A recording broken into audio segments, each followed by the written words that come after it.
माझी पॅची स्किन आहे किंवा पिंपल्स आहेत किंवा जीभ साफ नाही आहे, कोंडा आहे किंवा ॲसिडिटी, तोंडाशी करपट ढेकर येत आहेत, तर आपण काय म्हणतो कॉन्स्टिपेशन झालं आहे. ओके. पण ॲक्च्युली कॉन्स्टिपेशन झालं हे कसं कळतं? तर आपण जर 2-3दा जाऊन आलो आणि तरी सॅटिस्फॅक्शन नाही झालं, क्लिअर नाही झालं, तर समजायचं कॉन्स्टिपेशन आहे. किंवा जर तुम्हाला 2-3 दिवसातनं एकदा जावं लागतं आहे, तर समजावं कॉन्स्टिपेशन झालं आहे. अदरवाईज तुम्ही टॉयलेटला कडक संडास लावते तर समजायचं कॉन्स्टिपेशन झालं आहे.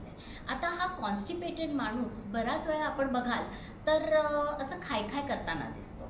तर ते का माहिती आहे? कारण तो जो मल आहे तो असा स्मॉल इंटेस्टाईन किंवा लार्ज इंटेस्टाईनमध्ये कुठेतरी अडकून बसतो आणि त्याच जागेवर तो अडकल्यामुळे, पुढे न सरकल्यामुळे त्याच्यावर वर्म्स यायला लागतात. वर्म्स झाले की त्याला आपण म्हणतो जंत झालेला माणूस. ओके. तर जंत झालेल्या माणसावर तुम्ही कायम बघाल की एक स्वीट क्रेविंग्स येतं किंवा तर पोट भरलं असेल तरी तो काहीतरी शोधतो खायला आणि खाय करत असतो. तर ह्या सगळ्यावर कशी मात करावी हे आपण बघूया. पहिला पॉईंट, पाणी. भरपूर पाणी प्यावं. 2 ते 3 लिटर पाणी प्यायचं.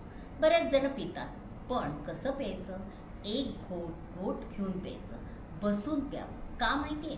कारण आपल्या तोंडातले जे एन्झाईम्स असतात ना, ते त्याच्यात मिसळायला पाहिजेत. ते जाऊन पोटात डायजेशनला खूप मदत करतात. त्यामुळे शांतपणे बसून पाणी प्यावं. तसंच दुसरा पॉईंट, दूध आणि गहू. दूध आणि गहू या लोकांनी बराच वेळा टाळून बघावं. ह्या 2 पदार्थांमुळे काय होतं? इन्फ्लमेशन वाढतं आणि इन्फ्लमेशनमुळे कॉन्स्टिपेशन दिसतं. तिसरा पॉईंट, तुम्ही फायबर ॲड केलं पाहिजे. फायबर हे जेवणात ॲड केलं तर खूप फरक पडतो कॉन्स्टिपेशनमध्ये. जेव्हा तुम्ही दही खाता तर तुमच्या पोटातले गुड ऑर्गॅनिझम्स म्हणजे चांगले बॅक्टेरिया वाढतात. पण त्या चांगले बॅक्टेरिया वाढण्यासाठी जे खाणं आहे ना, ते काय आहे माहिती आहे? फायबर. तर ते फायबर तुम्ही इन्क्लूड केलं म्हणजे कुठलेही कच्चे आपण कांदा, टॅमॅटो, गाजर हे सगळं ॲड करायचं. बऱ्याच जणांना बघा तुम्ही तर नॉनव्हेज खाल्लं की दुसऱ्या दिवशी कॉन्स्टिपेशन होतं. तर अशा लोकांनी सल्ला देईन मी की तुम्ही जेव्हा नॉनव्हेज खात असाल तेव्हा भरपूर फायबर ॲड करा, म्हणजे मग तुम्हाला हा प्रॉब्लेम येणार नाही. चौथा पॉईंट, आरामात एक घास भरपूर वेळा चावा. हे तर तुम्ही बराच जणांकडनं ऐकलं असेल. तर काय होतं की तोंडातले एन्झाईम्स तर त्याच्यात मिक्स होतातच. हा तर पॉईंट आहेच की त्याच्याने डायजेशन इझी होतं.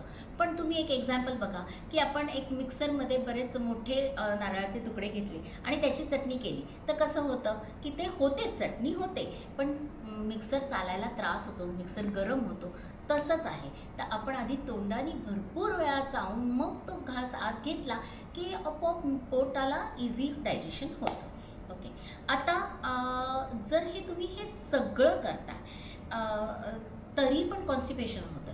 का माहिती आहे? कारण एक्सरसाइज प्रत्येकाने केलीच पाहिजे. बारीक, जाड, म्हातारा, लहान, कोणीही प्रत्येकाने एक्सरसाइज केली पाहिजे. आपल्या योगामध्ये तर किती छान छान आसनं पण आहे, जसं काही मलासन आहे, काही ब्रीदिंगचे काही एक्सरसाइजेस आहेत किंवा डोक्यावरची आसनं आहेत की जेणेकरून तुम्हाला कॉन्स्टिपेशन कमी करायला खूप मदत होते. हे सगळं करूनसुद्धा तुम्हाला जर कॉन्स्टिपेशन होत असेल तर ते ओव्हरकम कसं करावं याच्यावर मी काही एक टिप्स देते. पहिली टिप, 7-8 मनुका घ्या, नंतर 2 अंजीर घ्या, 2 प्रून्स घ्या. हे सगळं एका वाटीत पाण्यात भिजवून ठेवा आणि हे पाणी दुसऱ्या दिवशी प्यायचं आणि हे चावून नीट खायचं. तसंच एका वाटीत 5-6 बदाम घ्या आणि 1 अक्रोड घ्या आणि ते पाणी फेकून द्या, पण हे नीट चावून खायचं. आता हे समजा तुम्ही जर केलं, तुम्हाला कॉन्स्टिपेशन होत असेल तर ह्याच्याने तुम्हाला खूप मदत होईल की कॉन्स्टिपेशन खूप प्रमाणात कमी होईल. एक 4-5 दिवसांनी तुम्हाला फरक दिसेल. दुसरा पॉईंट, सब्जा बिया किंवा चिया सीड्स ह्या भिजत घालायच्या आणि ह्या तुम्ही पाण्यातनं पिऊ शकता किंवा ताकात घेऊ शकता की जेणेकरून त्याच्यात सोल्युबल अँड इनसोल्युबल फायबर जे असतं त्याच्यामुळे कॉन्स्टिपेशन कमी होण्यास मदत होईल. तिसरा पॉईंट, कुठलंही मील झालं ना की ब्रेकफास्ट, लंच, डिनर काहीही खाल्लं तरी एक ग्लास गरम पाणी प्यायचं त्याच्यानंतर.